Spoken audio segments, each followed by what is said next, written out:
Hello student, कैसे हैं आप सब। मेरा नाम ज्योति मदेसिया। मैं पिछले 8 सालों से बायोलॉजी पढ़ा रही हूँ। इस साल मेरा 9वां साल है। 1 मिनट। देखो बच्चों, कल हम लोग पॉलिनेशन के बारे में पढ़ रहे थे, ठीक है ना।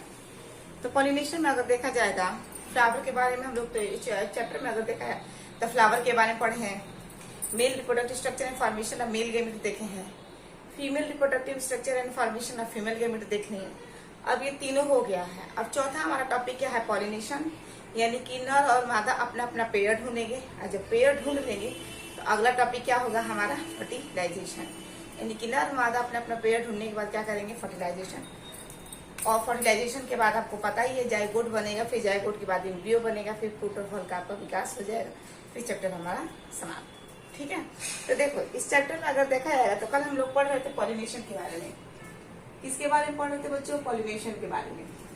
पॉलिनेशन का मतलब होता है क्या है, परागण होता है। क्या होता है, परागण। ये आपको बताया गया था 3 प्रकार का होता है। एक टाइप्स ऑफ पॉलिनेशन होता है, ठीक है। और दूसरा क्या था हमारा, एजेंट ऑफ पॉलिनेशन। दूसरा जो था हमारा एजेंट ऑफ पॉलिनेशन था। तीसरा क्या था, पॉलन पिस्टल इंट्रैक्शन था। चौथा क्या था हमारा, आउट ब्रीडिंग डिवाइसेस था। आउट ब्रीडिंग डिवाइसेस था। जैसा कि इसमें हम लोग पहला पढ़ रहे थे, कौन, टाइप्स ऑफ पॉलिनेशन के बारे में हम लोग कल पढ़ रहे थे। टाइप्स ऑफ पॉलिनेशन के बारे में हम लोगों ने कल पढ़ा था, और इसमें आपको बताया गया था कि ये 3 प्रकार का होता है। एक होता है आपका ऑटोगेमी, एक होता है आपका ऑटोगेमी। दूसरा क्या होता है आपका बच्चों, गिटेनोगेमी। और तीसरा क्या है बच्चों, जेनोगेमी। ये 3 प्रकार का होता है। ऑटोगेमी में बच्चों आपको बताया गया था, ऑटोगेमी में आपको बताया गया था, ये फ्लावर होता है, और फ्लावर में ही क्या होती है, मेल फीमेल आपकी दोनों होती हैं, और फर्टिलाइजेशन के चांसेस आपके ज्यादा जाते हैं। इसे हम क्या कहते हैं, इसे हम सेल्फ पॉलिनेशन कहते हैं। सेल्फ पॉलिनेशन का मतलब ही क्या होता है कि आपस में परागण की क्रिया। आपस में परागण की क्रिया पॉलिनेशन कब होगा, जब एक ही में नर और मादा जब दोनों रहेंगे तो उनमें फर्टिलाइजेशन के चांसेस ज्यादा होता है, क्योंकि ये क्या है, एक ही में है। दूसरा ऑटोगेमी बच्चों में अगर देखा जाएगा तो ये बाइसेक्सुअल होता है। बाइसेक्सुअल का मतलब 2 लिंग है। तीसरा देखा जाएगा ये मोनोसियस होता है, यानी कि पौधा आपका एक ही है। तो पौधा एक होगा तो मोनोसियस कहेंगे। बाइसेक्सुअल का मतलब दोनों लिंग होगा। सेल्फ फर्टिलाइजेशन का मतलब क्या होगा, आपस में फर्टिलाइज कर रहा है। ठीक है बच्चों। दूसरा क्या था बच्चों हमारा, गिटेनोगेमी। क्या था, गिटेनोगेमी। तो गिटेनोगेमी भी बिल्कुल इसी के जैसा होता है। प्लांट हो गया हमारा एक, 2 फ्लावर बना लेते हैं। कितने फ्लावर, 2 फ्लावर। ये हमारा नीचे का वर्ती मादा हो गया, और यहाँ पे हमारा नर का हिस्सा हो गया। तो देखो, फ्लावर तो 2 है ना, लेकिन पौधा तो आपका एक ही है। तो ये उड़ कर जाएगा कि नहीं जाएगा, भाई जाएगा, जाहिर सी बात है, क्योंकि एक ही पौधे में दोनों है ना। एक पुष्प में रहेगा तो ज्यादा बढ़ता है, दूसरे पुष्प में है मानो नर मादा अलग अलग है एक ही पौधे में, तो भी फर्टिलाइजेशन की क्रिया यहाँ पे ज्यादा होगी। ठीक है। तो यहाँ पे क्या अगर देखा जाएगा तो ये गिटेनोगेमी बिल्कुल ऑटोगेमी के जैसा ही है। ये भी कोई दूध की डोली नहीं, इनमें भी फर्टिलाइजेशन हो ही रहा है। ठीक है। थोड़ा सा रिविजन कर रहे हैं बच्चों कल वाला। तब इसमें क्या होगा, तो इस पौधे को हम क्या कहेंगे, इस पौधे को यूनिसेक्सुअल कह सकते हैं। इसे भी हम क्या कह सकते हैं, सेल्फ पॉलिनेशन कह सकते हैं। बिल्कुल कह सकते हैं सेल्फ पॉलिनेशन। दूसरा क्या कह सकते हैं, इसे यूनिसेक्सुअल कह सकते हैं। यूनिसेक्सुअल का मतलब क्या है, एक लिंग है। तीसरा इसे क्या कहेंगे, इसे मोनोसियस भी कह सकते हैं। मोनोसियस भी कह सकते हैं, या इसे हम डायोसियस भी कहते हैं।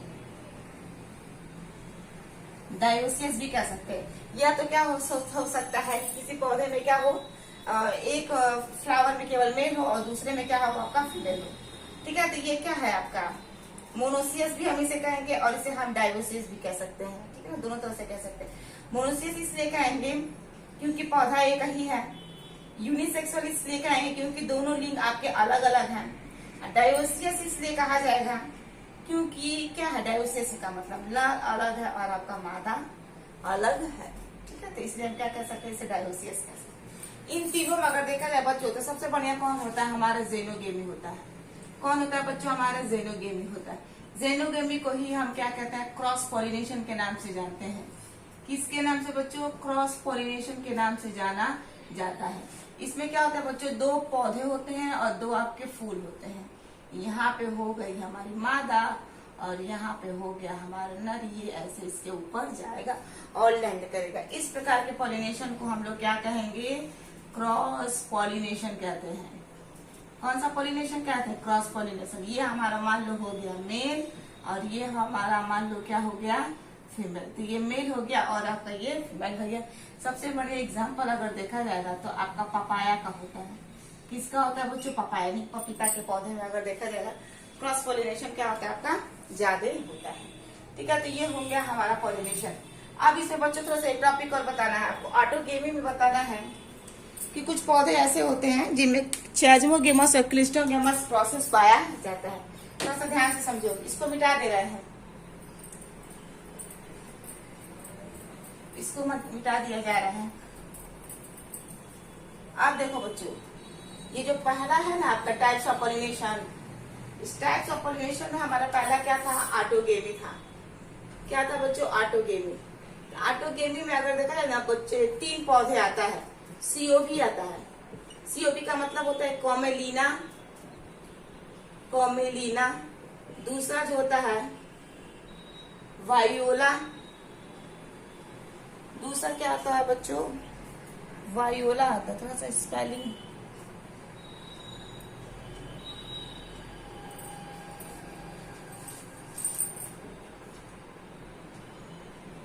वायोला।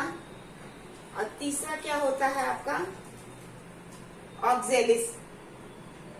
क्या था बच्चों, 3। ये तीनों बच्चों में अगर देखा जाएगा, ये बच्चों ये क्या होता है, ये तीनों के तीनों जो है ना आपके ऑटोगेमी के अंदर आते हैं। यानी कि इनके अंदर 2 प्रकार का फूल पाया जाता है। एक चैजमोगेमस पाया जाता है, चैजमोगेमस पाया जाता है। एक क्लिस्टोगेमस पाया जाता है, क्लिस्टोगेमस पौधा पाया जाता है। चैजमोगेमस, क्लिस्टोगेमस। तो ध्यान से समझना है, कॉमेलिना, वायोला, ऑक्जेलिस, ये तीनों आपके ऑटोगेमी में ही आते हैं। ऑटोगेमी में आपका 2 प्रकार का फूल खुलेगा, एक चैजमोगेमस होगा, क्लिस्टोगेमस होगा। चैजमोगेमस में जानते हो क्या होता है बच्चों, मान लो ये पौधा है और ये हमारा क्या है, फूल है। फूल में देखा जाएगा तो ये हमारा क्या है, ऊपर वाला जो होता है ये हमारी मादा का होता है। ठीक है, और क्या होता है, दूसरे वाले में अगर देखा जाएगा एक पौधा मादा का होता है और दूसरा क्या होता है, हमारा नर वाला हिस्सा आपका होता है। इसमें क्या होता है बच्चों, अक्सर अगर देखा जाएगा तो इनमें आपका क्रॉस पॉलिनेशन होता है। कौन सा पॉलिनेशन होता है बच्चों, क्रॉस पॉलिनेशन होता है। ये चाहते हुए भी सिर्फ पॉलिनेशन भी नहीं कर सकता।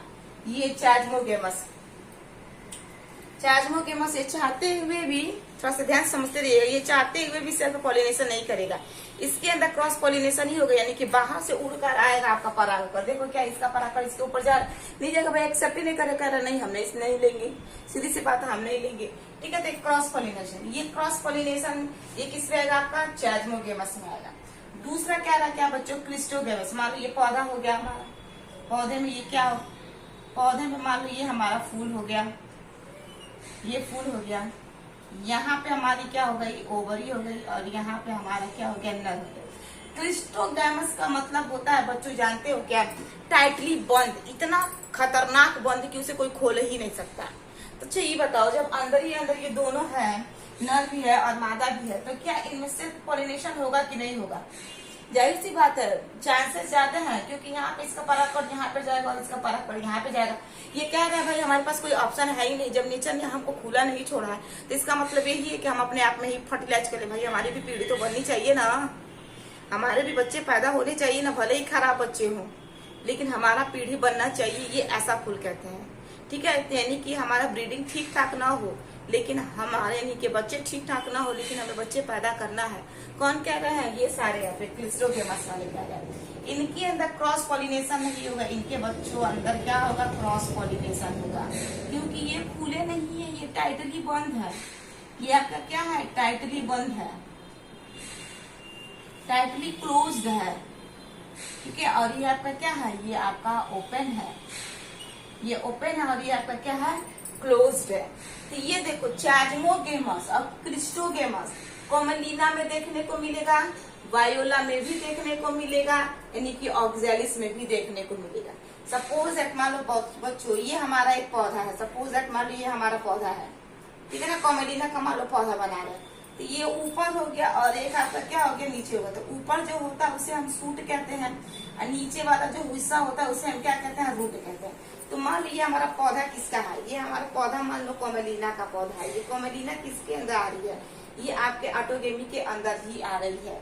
तो ये क्या है, कॉमेलिना पौधे में अगर देखा जाए बच्चों, तो ऊपर वाले हिस्से में तुमको चाजमोगेमस देखने को मिलेगा। क्या देखने को मिलेगा, चाजमोगेमस देखने को मिलेगा। और नीचे वाले में यानी कि जहाँ रूट है वहां पे आपको क्लिस्टोगेमस देखने को मिलेगा। यानी कि एक ही पौधे में आपको दोनों देखने को मिल रहा है, चाजमोगेमस भी दिख रहा है और क्रिस्टोगेमस भी दिख रहा है। ये किसमें दिखेगा, कॉमेलिना में भी दिखेगा। वायोला का भी मान लो पौधा है, तो वायोला के पौधे में ऊपर चाजमोगेमस दिखेगा, नीचे क्रिस्टोगेमस। भाई नीचे है ना, अंदर धरती के अंदर अंदर कली के जैसा होती है, कली के जैसी फूल होती है, और अंदर ही अंदर क्या हो रही है, फर्टिलाइज कर रही है और सीड्स वगैरह बना रही है। तो ये ऑक्जेलिस में भी सेम यही देखने को मिलेगा, चाजमोगेमस मिलेगा, क्रिस्टोगेमस मिलेगा। यानी कि इन्हीं तीनों के अंदर बस आपको ये देखने को मिलेगा, और किसी के अंदर आपको देखने को नहीं मिलेगा। कॉमेलिना, वायोला, ऑक्जेलिस से तीनों के अंदर यानी कि एक पौधा है और एक पौधा में दोनों कंडीशन देखने को मिलेगा, चाजमोगेमस और क्लिस्टोगेमस, उन्नमिल्ल पौधा और अनुन्नमिल्ल पौधा, ठीक है। तो ये पौधा आपको इसमें देखने को मिलेगा। ऊपर वाले में चाजमोगेमस अनस्टेबल, नीचे वाले में क्रिस्टोगेमस। उदाहरण आपको दे दिया गया है कॉमेलिना। आप चाहते तो है इसे अगर अच्छे तरीके से अगर देखना तो गूगल पे सर्च करिएगा कॉमेलिना, कॉमेलिना में चाजमोगेमस देखिएगा, ऊपर रहेगा क्रिस्टोगेमस देखिएगा, नीचे जो जड़ है आपको नीचे की तरह रिप्रेजेंट होकर आपको दिखाई देगा। तो ये बच्चों आप इसमें याद रखिएगा, ठीक है ना। टाइप्स ऑफ पॉलिनेशन में आपको ये तीन तो इसमें बताया ही गया था। एक आपका पॉलिनेशन में क्या था, पहला ये ऑटोगेमी था, एक आपका गिटेनोगेमी था, और एक आपका जेनोगेमी था। तो ये पहला वाला क्या है आपका ऑटोगेमी की, ये सारे आपके उदाहरण हैं, ठीक है बच्चों। आप देखो अब हम लोग दूसरा टॉपिक पे चलते हैं। किस वाले टॉपिक पे चलेंगे, दूसरे वाले टॉपिक पे चलेंगे। तो इसको हम हटा दे रहे हैं। आप इसका स्क्रीनशॉट लेना चाहते हैं तो आप इसका स्क्रीनशॉट ले सकते हैं, ठीक है ना। या जो भी क्वेश्चन वगैरह है तो आप हमसे पूछते चलिए। चलिए अब हम दूसरा दिखाएंगे। दूसरा क्या है हमारा, एजेंट ऑफ पॉलिनेशन। दूसरा क्या है बच्चों, दूसरा है हमारा एजेंट ऑफ पॉलिनेशन। दूसरा क्या है, एजेंट ऑफ पॉलिनेशन। इसको हम हटा देते हैं। अब दूसरा देखा जाए एजेंट ऑफ पॉलिनेशन क्या कह रहा है, और ऐसा इसको भी देखा जाए आखिर ये कहना क्या चाह रहा है, एजेंट ऑफ पॉलिनेशन। तो देखो बच्चों दूसरा है हमारा, दूसरा क्या है हमारा, agent of pollination. Agent of pollination में देखो क्या होगा, एजेंट ऑफ पॉलिनेशन में ये दो प्रकार का होगा। एक आपका ए बायोटिक होगा और दूसरा जो होगा बायोटिक होगा। यानी कि एक आपका नॉन लिविंग होता है और एक आपका क्या होता है, लिविंग होता है। नॉन लिविंग में कौन कौन से आ जाएंगे, एक आपका आ जाएगा विंड, दूसरा आ जाएगा आपका वाटर, और बायोटिक में कौन आ जाएगा आपका, एनिमल आ जाएंगे। कौन आ जाएंगे, आपके एनिमल आ जाएंगे। ये तीन आ जाएंगे। वाटर के अध्ययन को हम एनिमोफिली कहते हैं। कौन सा फिली कहेंगे बच्चों, एनिमोफिली कहेंगे। वाटर के अध्ययन को हाइड्रोफिली के नाम से जाना जाएगा, और एनिमल का जो है इसे हम क्या कहते हैं, जूफिली के नाम से जाना जाता है। तीन आ गया, एक विंड आ गया, एक वाटर आ गया, और तीसरा क्या आ जाएगा, एनिमल आ गया। विंड पॉलिनेशन का अगर देखा जाए बच्चों, इसमें सबसे बड़ा एग्जाम्पल आता है एनिमोफिली में कौन आता है, मेज आता है, जिसे हम मकई कहते हैं। मेज आ गया, मक्का आ गया, केस्टर आ जाएगा जिसे हम अरंडी के नाम से जानते हैं, ठीक है। तो मेज आ गया आपका, अरंडी आ गया। हाइड्रोफिली में अगर बच्चों अगर देखा जाएगा तो हाइड्रोफिली में आपके कौन कौन से आ जाएंगे, एक on the surface of water होता है, एक in the surface of water होता है। On the surface of water अगर देखा जाएगा, ऑन द सरफेस अगर देखा जाएगा तो वेलिसिनेरिया होती है। क्या होती है, वेलिसिनेरिया होती है। और इन द सरफेस अगर देखा जाएगा, यानी कि पानी में अगर देखा जाएगा तो इन द सरफेस में आपका कौन आएगा, जोस्टेरा आता है। एक सी ग्रास है, समुद्री घास है, जिसे हम जोस्टेरा के नाम से जानते हैं, ठीक है बच्चों।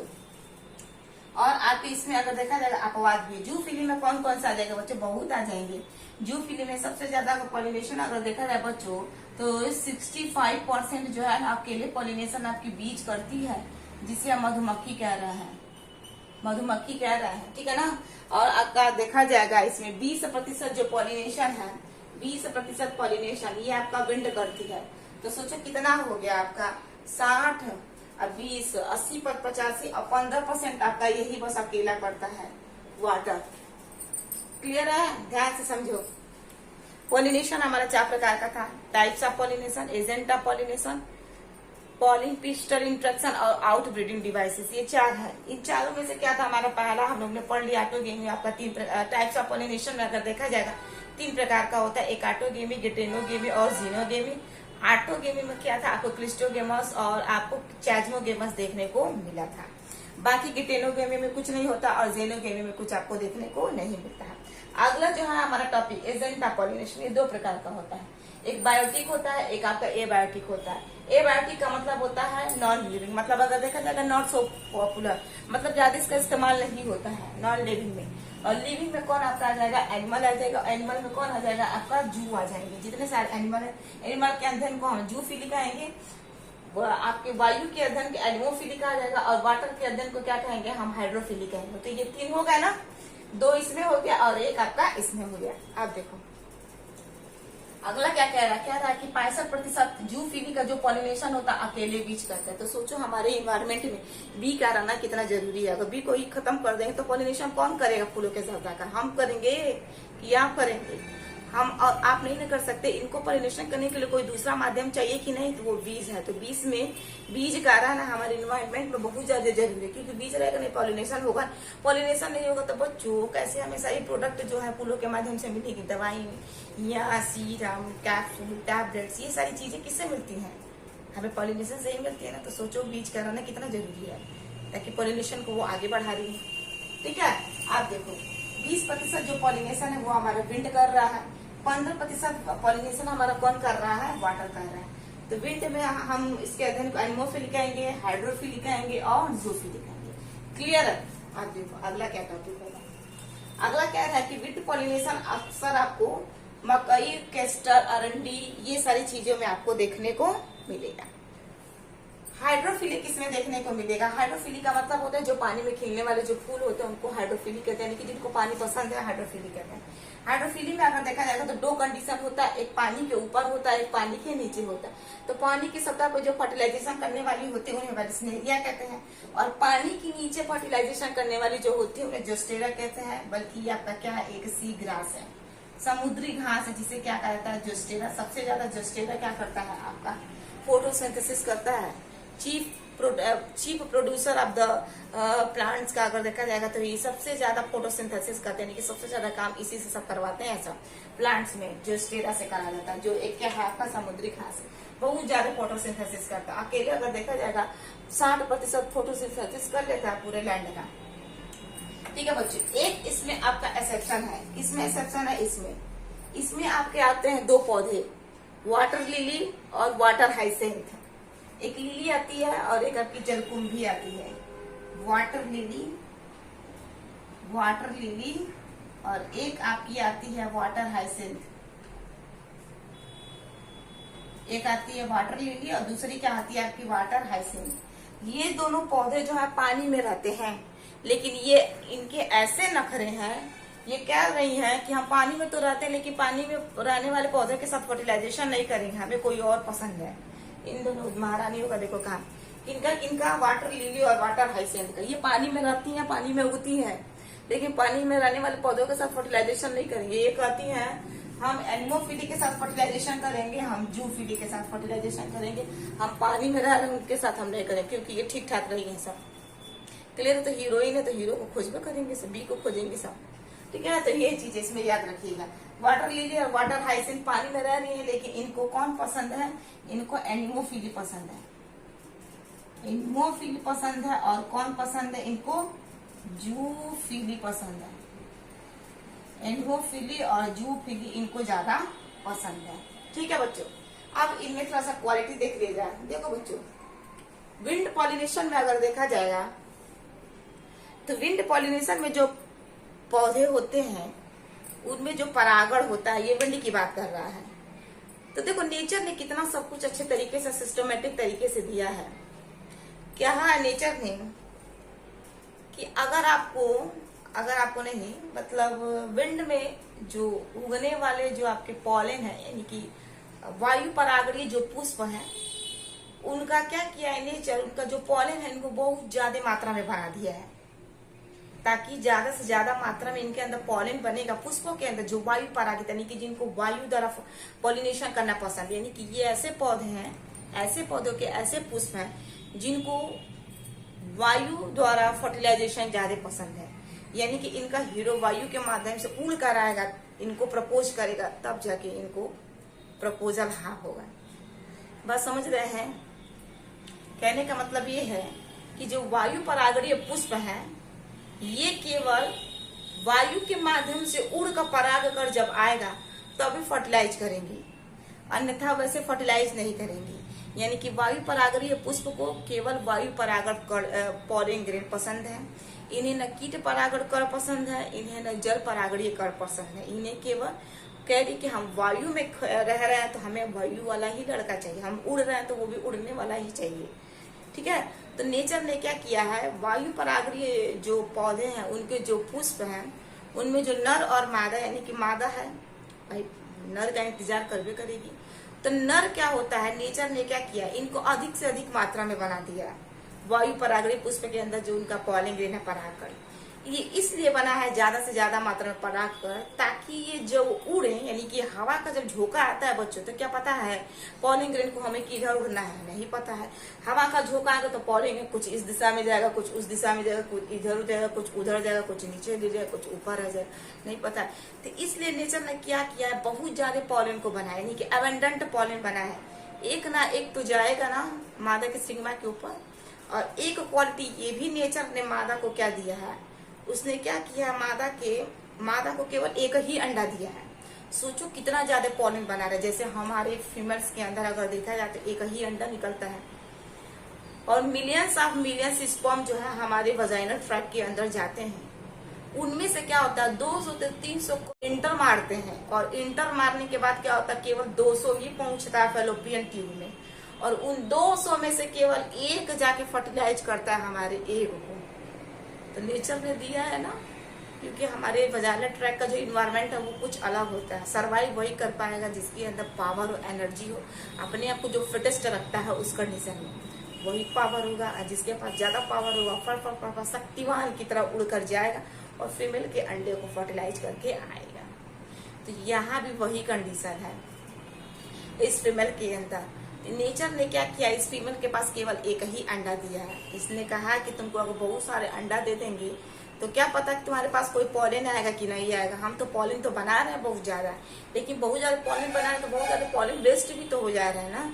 कुछ इधर जा रहा है, कुछ इधर जा रहा है, कुछ जमीन पर गिर जा रहा है, और पॉलन की वाइबिलिटी ज्यादा होती नहीं है। यानी कि पॉलन अगर देखा जाएगा पौधों के जब मादा के स्टिग्मा के जब ऊपर लैंड करते हैं तो आधा घंटा 40 मिनट के अंदर तक ही जिंदा रहते हैं, मैक्सिमम 30 मिनट तक, ठीक है ना। और कुछ पौधे ऐसे होते हैं जिनमें महीनों तक जिंदा होते हैं, यानी कि लेगुमिनेसी, सोलेनियसी, रोजेसिएसी, अगर ये पौधों के फूलों में अगर देखा है तो केवल 30 मिनट तक ही इनका जीवन काल है, उसके बाद से खत्म हो।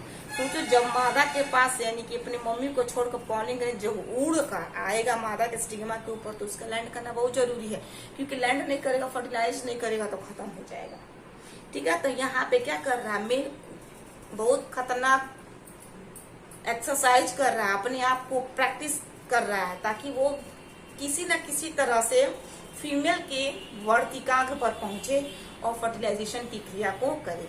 तो नेचर ने क्या किया है, नर को यानी कि पॉलन ग्रेन को, कौन से पॉलन ग्रेन को, वायु परागणीय पॉलन ग्रेन की मात्रा ज्यादा कर दी है, ताकि क्या हो, उनमें से एक जाकर पहुंचे फीमेल के वर्तिका को, फर्टिलाइजेशन की क्रिया को पूरा करे। पहला कंडीशन। दूसरा कंडीशन ये था कि नेचर ने फीमेल के पास केवल एक ही अंडा दिया है। वो कह भी रहा है कि अगर तुमको बहुत ज्यादा अंडा दे देंगे तो फर्टिलाइज नहीं कर पाओगे, क्योंकि पॉलन का कोई ठीक नहीं है कि कौन सा पॉलन कब आएगा कौन नहीं, इसीलिए एक ही लो, एक ही का इंतजार करो। ठीक है। दूसरा कंडीशन अगर ये देखा जाएगा तो नेचर ने क्या किया है, मादा का जो स्टिग्मा है उसको काफी लंबा कर दिया, उसको लहरा दिया, उसे खुले जुल्फों की तरह, वो खुले जुल्फों की तरह ऐसे लहराती हुई प्रदर्शनी दिखा रही है, और वो रिप्रेजेंट कर रही है कि हम ही वायु परागणीय मादा हैं, और कोई इन्वायरमेंट वायु परागणीय पुष्प का पॉलन ग्रेन होगा तो आकर हमारे से फर्टिलाइज करे। समझ में आ रहा है, वो रास्ता दिखा रही है वायु परागणीय पौधा मक्के का। तो नेचर ने क्या किया है, उसके स्टिग्मा को काफी लंबा फैला दिया है, ताकि इन्वायरमेंट में कहीं से भी वायु परागणीय पौधे का पुष्प का जो पराग कण उसको देख जाए तो तुरंत आके स्टिग्मा के ऊपर बैठ जाए। दूसरा कंडीशन। तीसरा कंडीशन नेचर ने ये दिया है कि ये जो वायु परागणीय जो पौधे होता है उसका जो स्टिग्मा होता है वो चिपचिपा बना दिया। सोचो कितना होशियार है नेचर। ठीक है। एक ही उसको कार्पेल दिया, अंडा दिया है। दूसरा क्या किया, उसके स्टिग्मा को लहरा दिया है। तीसरी क्या कर रहा है, नेचर ने स्टिग्मा को चिपचिपा बना दिया है। चिपचिपा इसलिए बनाया है कि कहीं से पॉलन ग्रेन आए उसके ऊपर, बाई चांस अगर बैठे तो चिपक जाए, वो गिरे मत, फर्टिलाइजेशन के चांसेस ज्यादा हो जाए। समझ में आ रहा है। तो फर्टिलाइजेशन के चांसेस ज्यादा होने के लिए नेचर ने क्या किया, उसको स्टिकी बना दे, चिपचिपा बना, ताकि जैसे इसके ऊपर लैंड करे पॉलन तड़ाक से चिपक जाए, और चिपकने के बाद वहीं से पॉलन ट्यूब निकले, नर ह्यूमन निकले और जाके फर्टिलाइज करे और बच्चा पैदा कर दे। ठीक है। चौथा कंडीशन अगर देखा जाएगा, इनके अंदर ना कोई गंध होता है, ना कोई सुगंध होता है, ना कोई मकरंद होता है। यानी कि गंध, रंग, सुगंध, मकरंद इनके पास कुछ नहीं होता है। ठीक है। ये केवल वायु के माध्यम से मादा के स्टिग्मा के ऊपर लैंड करते हैं।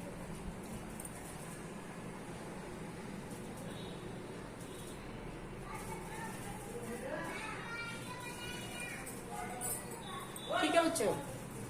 तो नेचर ने क्या क्या किया था, देखना मकई में और केस्टर में एक ओवरी दिया है और एक ही ओव्यूल है।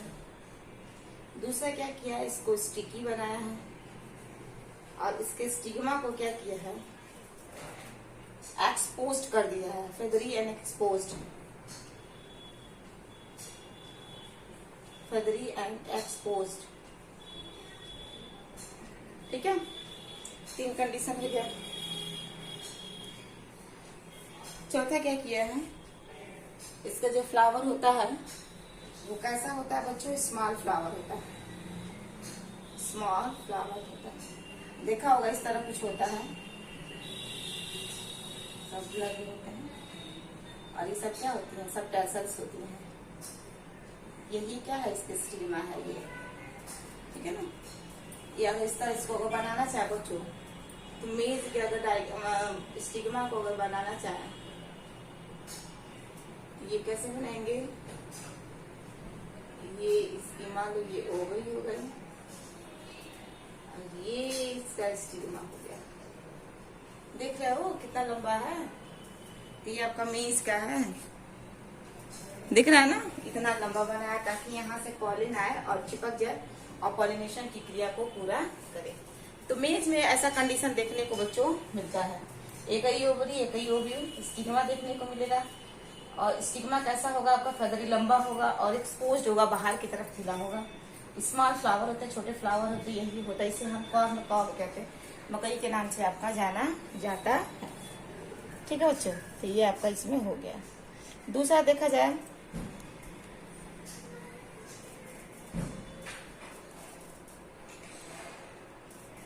ठीक है, तो ये दूसरा क्या है हमारा, हाइड्रोफिली था। हाइड्रोफिली में बच्चों एक और कंडीशन है, थोड़ा सा याद रखना। हाइड्रोफिली में अगर देखा जाएगा तो ये भी क्या है, इसमें भी अगर देखा जाएगा ये भी ज्यादा आपका ज्यादा यूज नहीं होता है। ठीक है ना। इसको भी प्लांट ज्यादा पसंद नहीं करते हैं, यानी कि अगर देखा जाएगा ये भी अनसक्सेसफुल ही है। ये भी अनसक्सेसफुल ही है, ज्यादा फर्टिलाइज आपका नहीं करता है, ठीक है, यानी कि अनसक्सेसफुल है, पॉलिनेशन ज्यादा पसंद नहीं करता, पॉलिनेशन ज्यादा पसंद नहीं करता। जब ज्यादा पसंद नहीं कर रहा है तभी तो ये वाटर लिली और वाटर हाइसिंथ एनिमेलिया और जूफिली के ऊपर आपके डिपेंड है, ठीक है। एक बात हमेशा याद रखना, केवल 30%, एक चीज और याद रखिए कि केवल 30% इसकी जेनरा देखने को मिलती है, ज्यादा इसकी जेनरा नहीं है, जीन्स स्पीसीज वगैरह नहीं है, केवल 30% आपको जेनरा देखने को मिलेगी। वो भी कहाँ देखने को मिलेगी आपको? मोनोकाट के अंदर। मोनोकाट का मतलब होता है एक बीजपत्री पौधों के अंदर आपको ये देखने को मिलेगी, और वो भी केवल 30 प्लांट यानी कि 30 स्पीसीज यानी कि 30 जेनरा, 30 ही के अंदर आपको हाइड्रोफिली देखने को मिलेगा, अन्य आपको देखने को मिलेगा नहीं, ठीक है। Some plants are not like water, as example water lily and water आपका हाइसेंथ हो गया, ठीक है ना। तो ये चीज इसमें याद रखिएगा। ये बायोटिक में हमेशा ये भी चीज याद रखिएगा, ये हमेशा रूखे सूखे होते हैं, ना कोई नेक्टर होता है, कोई रंग गंध सुगंध नहीं होता है, ना कोई नेक्टर होता है, ना कोई रंग होता है, ठीक है, ना कोई इनके पास गंध होता है, ना कोई इसका सुगंध होता है। रंग गंध सुगंध नेक्टर किसके पास होती है? सबके सब अपनी जूफिली के पास होती है। जूफिली का मतलब कौन है? जो जंतुओं से पॉलिनेशन क्रिया हो रही है। जूफिली में जानते हो बच्चों क्या होता है? क्योंकि इनमें अगर देखा जाएगा इनके पंखुड़ियों का रंग क्या होता है? रंग बिरंगा होता है, रंग फूल कलरफुल होते हैं, इसलिए क्या होती है? पंखुड़ियों को अट्रैक्ट होकर ही कीट आते हैं और उनके अंदर से नेक्टर को चूस कर लेके जाते हैं और मध वगैरह बनाने का काम करते हैं। कीट क्या है? रंग बिरंगे पुष्पों की तरफ ही आकर्षित होंगे। जब तक रंग बिरंगा पुष्प नहीं रहेगा तो कीट आएगा नहीं, क्योंकि आगे देखेगा कितना सुंदर रंग है, तुरंत आएगा, उसका अपना पॉलिन छोड़ेगा और नेक्टर लेकर चला जाएगा। तो पौधा इस चीज का फूल जो क्या करते हैं, बीज को रिवॉर्ड भी देते हैं। रिवॉर्ड क्या दे रहा है भाई? दे रहा कह रहा ना कि तुम मेरा काम करो, मैं तुम्हें कुछ न कुछ दूंगा। तो क्या कर रहा है? पॉलिन ग्रेन को लेकर आ रहा है बीज, और लेकर आने के बाद क्या कर रहा है? उस नेक्टर को अपने क्या कर रहा है? पौधा के अंदर जो फूल है वो फूल क्या कर रही है? उसे मकरंद दे रही है, ठीक है ना, गंध मकरंद दे रही है, ताकि वो क्या करे? उसके अंदर से वो जूस को लेके निकाले और लेकर जाए और अपना काम जिसमें करना चाहता है वो उस चीज को कर सकता है। एंड विंटर वाटर में इस चीज को याद रखिएगा। वाटर में ये याद रखिएगा कि 30% जेनर आपको देखने को मिलेंगे और भी कोई देखने को नहीं मिलेंगे, ठीक है। और ना कोई गंध रंग सुगंध किसी के पास कुछ होता नहीं है। सबसे ज्यादा अगर देखा जाएगा पॉलिनेशन किसके जरिए हो रही है? जूफिली में। और सबसे ज्यादा कौन कर रहा है? बीज कर रहा है। यहाँ तक कि अगर देखा जाएगा जू पॉलिनेशन अगर देखा जाएगा तो लेजार्ड से भी होता है। लेजार्ड भी जू पॉलिनेशन करती हैं, आपकी बीज भी जू पॉलिनेशन करती हैं, ठीक है। तीसरा अगर देखा जाएगा लेपर्ड भी आपकी करती हैं, ठीक है। और आपने एक नाम सुना होगा यूका एंड मॉथ, कीट है यूका एंड मॉथ, ये भी क्या करती हैं? पॉलिनेशन आपकी करती हैं। तो ये चीज आप इसमें याद रखिएगा, ठीक है। इसमें याद रखिएगा बीस हो गया, मॉथ हो गया, आपका वॉप्स हो गया, एक लिजर्ड हो गया, एक बीज हो गया, एक लेपर्ड हो गया, एक यूका एंड मॉथ हो गया, वॉप्स हो गए आपके, ठीक है। और क्या है आपकी? बटरफ्लाई वगैरह है, वही जो कीटों में आ जाएगी। एक आपकी क्या हो जाएगी? बटरफ्लाई आपकी आ जाएगी, ठीक है बच्चों। तो दूसरा हमारा टॉपिक खत्म होता है, जिसे हम क्या कहते हैं? एजेंट ऑफ पॉलिनेशन के नाम से जान रहे थे। दूसरा आपका टॉपिक खत्म हो गया। तीसरा टॉपिक हम लोग बच्चे पढ़ेंगे आउट ब्रीडिंग डिवाइसेस। तीसरा क्या पढ़ा जाएगा? Out breeding devices. Out breeding devices में अगर देखा जाए बच्चों तो इसमें भी क्या है? नेचर को इन ब्रीडिंग क्या पसंद नहीं है, नेचर को क्या पसंद है? आउट ब्रीडिंग पसंद है, ठीक है। तो आउट ब्रीडिंग डिवाइसेस थोड़ा सा चला जाए, तीसरा टॉपिक है हमारा। अगर आप इसका नोट डाउन करना चाहते हैं या स्क्रीनशॉट लेना चाहते हैं तो आप ले सकते हैं। अगला हम टॉपिक चल रहे हैं पॉलिनेशन का। तीसरा टॉपिक हम लोग देखेंगे पॉलिनेशन का तीसरा टॉपिक अब हम लोग देखेंगे। पॉलिनेशन का तीसरा टॉपिक देखा जाए। तीसरा टॉपिक क्या बच्चों? पहला टॉपिक टाइप्स ऑफ पॉलिनेशन, दूसरा एजेंट ऑफ पॉलिनेशन, तीसरा जो होगा out breeding devices. Out breeding devices, देखो बच्चों, डिवाइसेस का मतलब होता है षड्यंत्र। षड्यंत्र का मतलब क्या कह सकते हैं, इसे हम प्लान कह सकते हैं। नेचर क्या करता है, प्लान षड्यंत्र रचता है हमारे अंदर। ये कहता है कि हम नहीं चाहते हैं कि पौधों के अंदर, कोई पौधों के पुष्पों के अंदर इनब्रीडिंग हो। हमको इनब्रीडिंग नहीं पसंद है, हमको आउट ब्रीडिंग पसंद है। इनब्रीडिंग का मतलब समझ रहे हैं? इनब्रीडिंग का मतलब जो होता है भाई बहन का आपस में शादी विवाह, उसको इनब्रीडिंग कहते हैं, आपस में जो फर्टिलाइज कर जाए। आउट ब्रीडिंग डिवाइसेस का मतलब क्या है, लड़का अलग हो लड़की अलग हो, वो जाकर निषेचन करेंगे तो उनकी पीढ़ी अलग होगी, बच्चे अलग होंगे, खानदान से अलग दिखेंगे। तो नेचर कहता है हमको इनब्रीडिंग नहीं पसंद है, हमको आउट ब्रीडिंग पसंद है। कितना भी तुम इनब्रीडिंग कराना चाहते हो, हम नहीं करेंगे, हम आउट ब्रीडिंग करेंगे। इसके लिए नेचर ने क्या किया है, अलग अलग समय पे अलग अलग नर और मादा को पका दिया है ताकि वो फर्टिलाइज ना कर सके। यानी कि सपोज इट मान लो अगर कोई पौधा है, बाइसेक्सुअल है, द्विलिंगी है, उसी के अंदर नर भी है, उसी के अंदर मादा है, तो दोनों को अलग अलग समय पर बड़ा करेगा। दोनों एक समय परिपक्व नहीं होंगे। अगर मान लो मादा भी परिपक्व हो रही तो नर को परिपक्व नहीं करेगा। तो क्या ऐसा हो सकता है कि लड़का और लड़की में से अगर एक मेच्योर है दूसरा इनमेच्योर है, तो क्या फर्टिलाइजेशन होगा? लड़की 30 साल की रहे, लड़का अगर मान लो 10 साल का रहे, तो क्या वो दोनों आपस में निषेचन कर पाएंगे? नहीं कर पाएंगे भाई। उनके लड़के के अंदर स्पर्म ही नहीं बना है, जब तक स्पर्म नहीं बनेगा तो वो दोनों कैसे फर्टिलाइज करेंगे? नहीं कर पाएंगे और बच्चे भी पैदा नहीं होंगे। समझ में आ रहा है ना? तो सेम पौधों में भी यही है। पौधों में नेचर क्या कर रहा है, कह रहा है कि हमको बिल्कुल भी इनब्रीडिंग नहीं पसंद है, बिल्कुल भी, हम थोड़ा सा भी इनब्रीडिंग नहीं पसंद है। अगर तुम कराना चाहो तो हम नहीं कर सकते। हम क्या करेंगे, दोनों को अलग अलग समय पर पकाएंगे, हमें तब परिपक्व करेंगे। नर को अलग समय पर परिपक्व करेंगे और मादा को अलग समय पर परिपक्व करेंगे। तो क्या हुआ, इसमें डिफरेंट पोजिशन हो गया है। ठीक है, तो इसमें क्या क्या हो सकता है, आपका सेम प्लेस हो सकता है, आपका सेम टाइम हो सकता है, और कंपेटेबिलिटी आप स्पर्म एंड होगा। तो क्या किया है नेचर ने, नेचर ने क्या कि सपोज दैट मान ये पौधा है, ये हमारा क्या है, फूल है। ठीक है, इसको हम ऐसे बनाते हैं, इसको मान लो हम कैसे बनाते हैं, इसे ऐसे बनाना है, ऐसे बना दें। ऊपर मान लो हमारी ये मादा हो गई, इसका अंडाशय हो गया। नेचर ने क्या किया, इनका पोजीशन चेंज कर दिया। पहला point A, position change, position change. जब पोजीशन चेंज होगा तो क्या ये ऐसे जाएगा, फर्टिलाइज कर पाएगा? नो, इन ब्रीडिंग नहीं होगा, आउट ब्रीडिंग होगा। यानी कि कोई दूसरा का मतलब क्या है, कोई दूसरा। सपोज दैट मान इसकी ओवरी को हम लोग छोटा बना देते हैं और रीढ़ को हम लोग बड़ा बनाते हैं, तो क्या होगा, नहीं होगा, ये इसको ढूंढेगा। ढूंढेगा कि नहीं ढूंढेगा? बिल्कुल ढूंढेगा। अब इसके साथ जाकर फर्टिलाइज करेगा। तो नेचर कह रहा है हमको आउट ब्रीडिंग पसंद है, इन ब्रीडिंग पसंद नहीं है। ठीक है, तो इन ब्रीडिंग नहीं होगा। दूसरा नेचर ने क्या किया है, दूसरा नेचर ने क्या किया है, दूसरा नेचर ने यही किया है, यही चीज जो अभी बताऊं, मादा को छोटा कर दिया है और नर को क्या कर दिया है, बड़ा कर दिया। तो बी का कंडीशन क्या होगा, बी का कंडीशन क्या होगा, आपका चेंज हो जाएगा पोजीशन, आपका टाइमिंग चेंज हो जाएगी। टाइम क्या हो जाएगा, चेंज हो गया।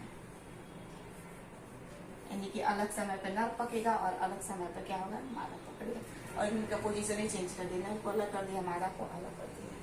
ठीक है, तो ऐसा कंडीशन हो सकता है। यानी कि ये किसको ढूंढेगा बच्चों, ये मादा को ढूंढेगा। कैसे ढूंढेगा, ये हमारी मादा और ये रहा हमारा, ये इसके ऊपर ऐसे लैंड करेगा यहाँ पे, और ये इसके ऊपर ऐसे लैंड करेगा। होगा कि नहीं होगा, होगा ना। और तीसरा क्या किया नेचर ने, क्या हमको सबसे ज्यादा पसंद है पपाया। पपाया में नेचर क्या कह रहा है, नेचर कह रहा है कि ये रहा मेल, ये रहा फीमेल, ये रहा मेल, ये रहा फीमेल, ये हमको आउट ब्रीडिंग पसंद है पपाया। यार हमको इन ब्रीडिंग पसंद ही नहीं, इन ब्रीडिंग होगा तो फर्टिलाइज करने देंगे ही नहीं। हम क्या करेंगे, दोनों को अलग अलग समय पर पकाएंगे, या तो पहले मादा को पकाएंगे या तो पहले हम नर को पकाएंगे। यानी कि टाइम और पोजीशन क्या कर दिया है, नेचर ने चेंज कर दी। चाहते हुए भी हम इसके अंदर इन ब्रीडिंग नहीं करा सकते, आउट ब्रीडिंग करा सकते। तो नेचर को क्या पसंद है बच्चों, सबसे ज्यादा आउट ब्रीडिंग पसंद है। जैसे एग्जाम्पल दे रहा है पपाया, तो कह रहा है पपाया में अलग है, मादा अलग है, दोनों अलग अलग जाति के हैं लेकिन अलग अलग है। ठीक है, और अब दोनों बड़े हैं, मेच्योर हैं, अब दोनों आकर फर्टिलाइज करेंगे तभी हुआ। जैसे हम लोग के अंदर देखो ना, शादी विवाह होती है ना, क्या हम अपने खानदान में शादी करते हैं, नहीं कर सकते, क्योंकि हमारी पीढ़ी खत्म हो जाएगी। आने वाले समय में क्या होगा, हमारा जो सेक्सुअल रेट है, सेक्सुअल रेट का मतलब क्या है कि हमारी आने वाले समय हमारी जो फर्टिलिटी रेट है, जन्म दर की जो क्षमता है वो कम हो जाएगी। ज्यादा दिन तक चल ही नहीं पाएगी। या अगर देखा जाएगा, अगर हम आपस में शादी विवाह करने लगे तो क्या होता है, जो हमारा जेनेटिक मेकअप वो बिल्कुल सेम होता है और हम अपनी बीमारियों को लेकर चलते जाते हैं। बीमारी को लेकर मतलब हमारे खानदान में किसी को बीमारी वगैरह है तो हम उसको क्या कर सकते हैं, पीढ़ी दर पीढ़ी लेकर चलते जाते हैं और आने वाले समय में क्या हो सकती है, उसकी जो जन्म क्षमता है वो कम हो सकती है। और खानदान में ही खानदानी सब शकल रंग ढंग मिलेगा, नेचर को बिल्कुल पसंद है। ठीक है, तो ये चीज है आपका। तो ये आपका आउटब्रीडिंग डिवाइसेस आपका यहाँ पे खत्म हो गया। ठीक है, चौथा क्या है आपका सेल्फ इनकम्पेटिबिलिटी है। सेल्फ इनकम्पेटिबिलिटी का मतलब क्या है, अपना ही परागकण नहीं लेगा। चाहे जितना भी हम कोशिश कर लें, हमारा पॉलन ग्रेन हमारा परागकण नहीं लेगा, वो दूसरे के पॉलन ग्रेन को लेगा, तब जाके परागण की क्रिया क्या होगी आपकी पूरी होगी। ठीक है, चौथा क्या हो जाएगा, हमारा पॉलन क्रिस्टल इंट्रैक्शन हो जाएगा। चौथा क्या हो जाएगा बच्चों, हमारा पॉलन